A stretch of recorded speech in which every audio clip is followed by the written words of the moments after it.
Iran के शहीद supreme leader Ayatollah Ali Khamenei ji ने अपनी शहादत से साबित किया, कभी 56 इंच की छाती का दावा नहीं किया, बल्कि जब जरूरत पड़ी तो अमेरिका के सामने झुकने की बजाय उन्होंने शहादत को गले लगाना पसंद किया। हाल के दिनों में सरकार ने 2 बड़े ब्लंडर किए हैं जिनका बोझ आम जनता को उठाना पड़ रहा है। एक हमारी यूएस के साथ जो ट्रेड डील है और दूसरा विदेश नीति में अमेरिका के सामने जो हमारा आत्मसमर्पण है। खाड़ी क्षेत्र में कभी भारत का रुख स्वतंत्र और संतुलित था, लेकिन आज हमें दूसरों के संघर्ष में उलझकर नुकसान उठाना पड़ रहा है। ईरान अमेरिका इजराइल विवाद में भारत एशिया का सबसे बड़ा नुकसान उठाने वाला देश बना है। चीन सस्ता तेल लेकर अपने नागरिकों को राहत दे रहा है, जबकि हमारे यहाँ एलपीजी और पेट्रोल की कीमतें लगातार बढ़ती जा रही है। ईरान जैसे पुराने मित्र के कठिन समय में हम खुलकर समर्थन नहीं कर सके और आज गैस आपूर्ति के लिए बार बार अनुरोध करना पड़ रहा है। विदेश नीति साहस और स्पष्टता से चलती है। लचर विदेश नीति ने देश को महंगाई और आपूर्ति के संकट की दहलीज पर लाकर खड़ा कर दिया है। सरकार कहती है भंडार पर्याप्त है, तो कीमतें क्यों लगातार बढ़ती जा रही है। अमेरिका के साथ जो हाल है वह व्यापार समझौता भी यही बताता है। आज भारत अमेरिका के साथ $40 बिलियन का ट्रेड सरप्लस रखता है, लेकिन इस समझौते के बाद हमें हर साल $100 बिलियन का आयात करना पड़ेगा। इससे सरप्लस घाटे में बदल जाएगा। इस ट्रेड डील ने देश के किसानों को अमेरिका के अमीर किसानों के हाथों बेच दिया है। अगर ट्रेड डील करनी ही थी तो पहले देश के किसानों को अमेरिकी किसानों की तरह भारी सब्सिडी देते, उन्हें तैयार करते और फिर ट्रेड डील करते। यह तो वैसा है जैसे दौड़ में किसी के हाथ पैर जंजीरों से बांध दिए गए और फिर कहा जाए अब दौड़ कर दिखाओ। हमारे किसानों के हाथ पैर महंगी यूरिया, महंगी बिजली और महंगे कृषि यंत्रों से बंधे हुए हैं। अध्यक्ष महोदय, फाइनेंस बिल पर बात हो और महंगाई पर बात ना हो तो आम लोगों के साथ अन्याय है। आम आदमी के लिए रोजमर्रा के खर्चे महंगे होते जा रहे हैं। एलपीजी, स्वास्थ्य और शिक्षा की महंगाई सबसे अधिक है। सरकार 2025 में महंगाई को 1.7% बताती है। सर 2 मिनट बस कंक्लूड कर रहे हैं। लेकिन मेडिकल महंगाई 14% है, ये एशिया में सबसे ज्यादा है और शिक्षा की महंगाई 12% तक पहुंच गई है। कई परिवार अपनी आय का आधे से ज्यादा हिस्सा सिर्फ एक बच्चे को पढ़ाने के लिए या उसकी विवाह करने के लिए खर्च करने पर मजबूर है। पिछले बजट में वित्त मंत्री ने एम्प्लॉयमेंट लिंक्ड इंसेंटिव स्कीम की घोषणा की थी। उम्मीद थी इससे 4 करोड़ नौकरियां बढ़ेंगी। 2 लाख करोड़ का बजट भी दिया गया, लेकिन ये योजना एक भी युवा को नौकरी देने में असफल रही। इसी तरीके से पीएम इंटर्नशिप स्कीम का हाल भी यही है। 1.6 लाख का ऑफर दिया गया। Sir 2 minute. 16,000 युवाओं ने ज्वाइन किया, आधे से ज्यादा बीच में छोड़कर चले गए और अंत में सिर्फ 95 युवाओं को नौकरी मिली। सरकार ने चुपचाप इसका बजट 95% घटा दिया।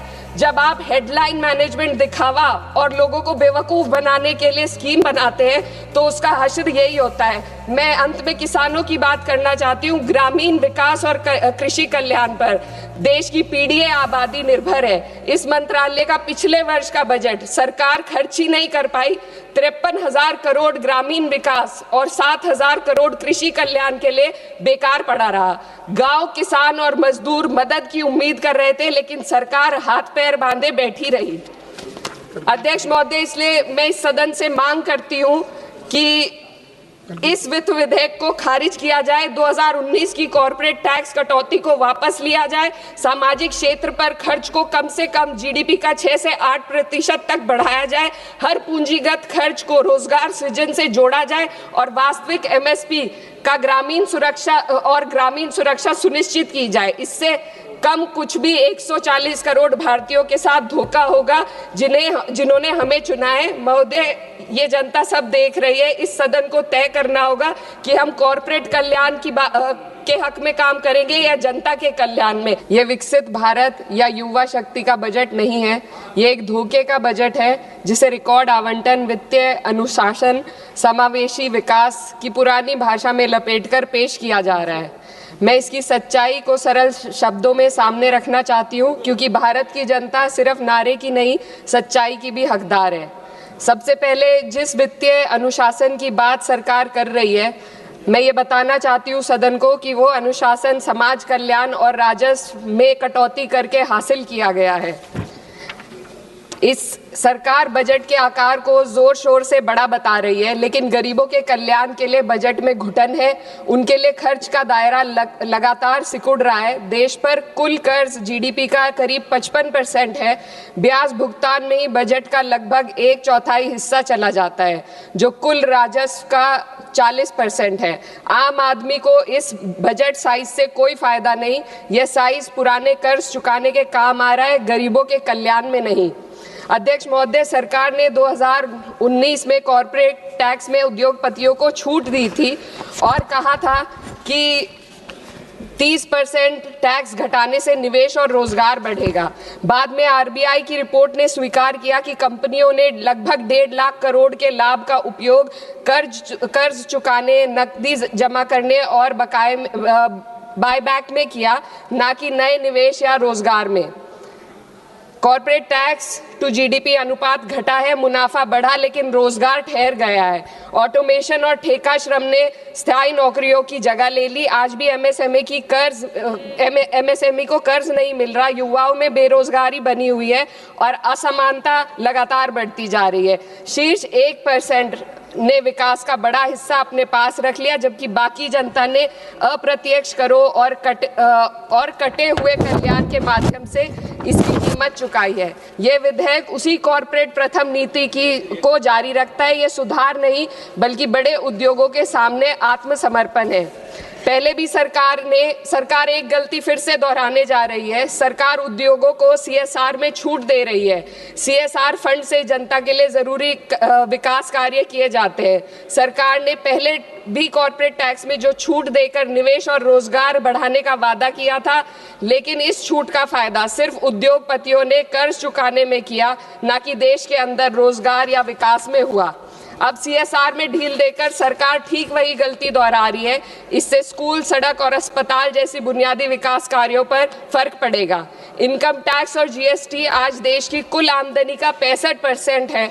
नौकर पेशी और मध्यम वर्ग आज देश को चला रहे हैं। वहीं बड़े उद्योगपति जो 2015 में 62% योगदान देते थे, आज मात्र 40% ही दे रहे हैं। ये साफ है, उद्योगपतियों मित्रों को राहत दी जा रही है और आम जनता के लिए आफत बढ़ाई जा रही है। पिछले 1 दशक से मजदूरी बिल्कुल नहीं बढ़ी। पहले छोटे से छोटा आदमी अपनी मजदूरी बचाकर डाक खाने में जमा करता था। आज 2 वक्त की रोटी का इंतजाम भी मुश्किल हो गया है। आरबीआई का डेटा बताता है कि पर्सनल लोन 500% बढ़ गया है। लोग लोन अपनी तरक्की या मकान के लिए नहीं ले रहे, बल्कि रोजमर्रा की छोटी छोटी जरूरतों को पूरा करने के लिए आज ले रहे हैं। इस फाइनेंस बिल ने देश के सबसे कमजोर वर्गों के विकास, कल्याण और रोजगार सृजन के लिए कोई समाधान नहीं दिया। आय बढ़ाने का कोई रोड मैप नहीं है। युवाओं की नौकरियों का सपना टूटता जा रहा है। अध्यक्ष महोदय, देश की अर्थव्यवस्था कई फैक्टर्स पर निर्भर करती है।